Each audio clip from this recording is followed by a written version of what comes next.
Perfect.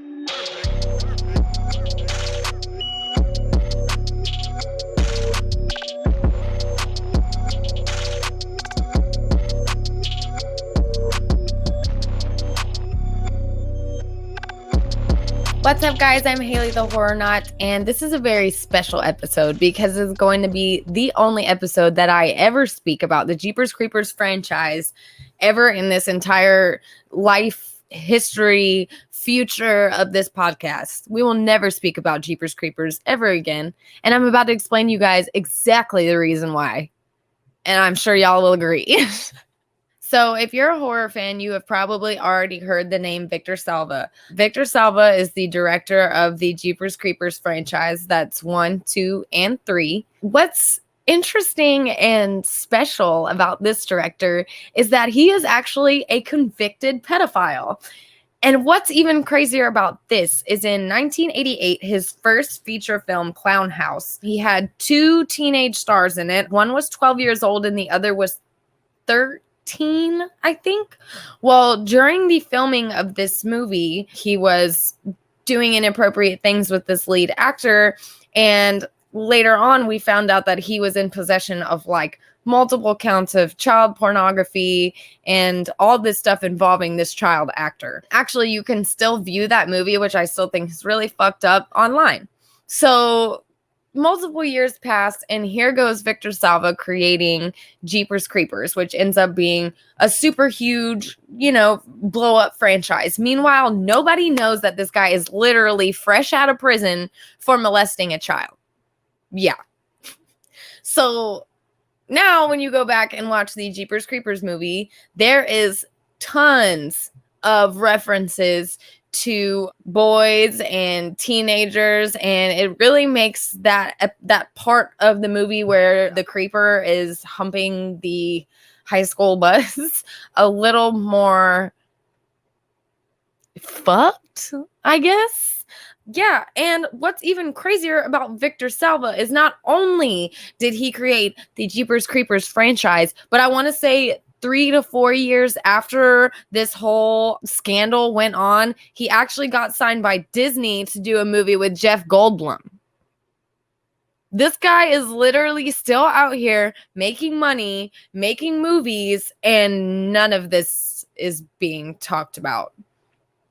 The man literally served 15 months in prison and yet still receives all his royalties from Jeepers Creepers, which is fucking mind-blowing to me. And also the fact that Clown House can still be on any single like streaming website.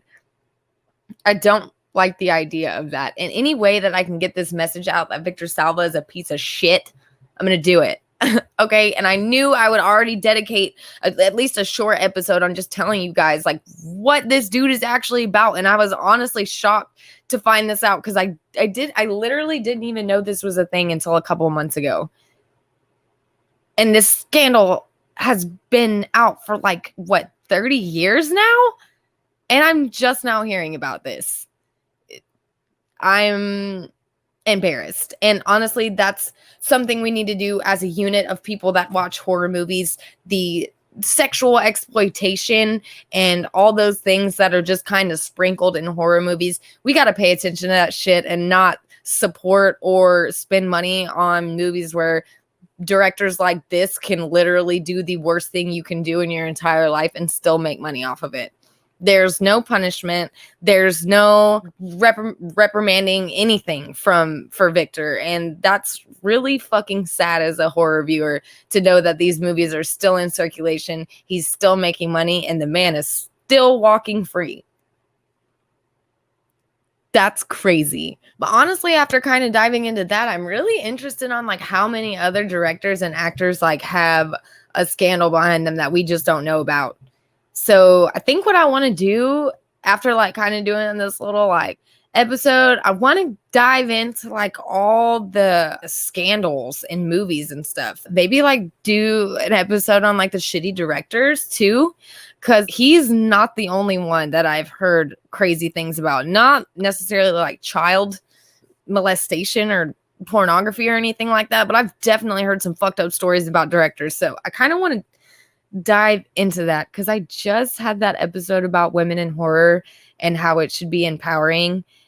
And then I hear about this and I'm like, there's nothing empowering about that. That's fucked up. Gotta do something about this shit. But yeah, I know this episode was like really short and kind of like not that much information, but honestly, there's not a lot of information out about his case. Obviously, you can go online and see like his mugshot and read the whole reason why he got arrested and all that. But as far as like what he's doing now and what he's getting with his career, there's nothing. The man is literally just living his life. That's it. Yeah, so you guys follow me on Instagram, follow Project Nerd on Instagram, Facebook, Twitter, all that. If you guys want to see that episode where I dive into the scandals of actors, actresses, and directors, let me know. It's gonna be a really long episode if I end up doing that.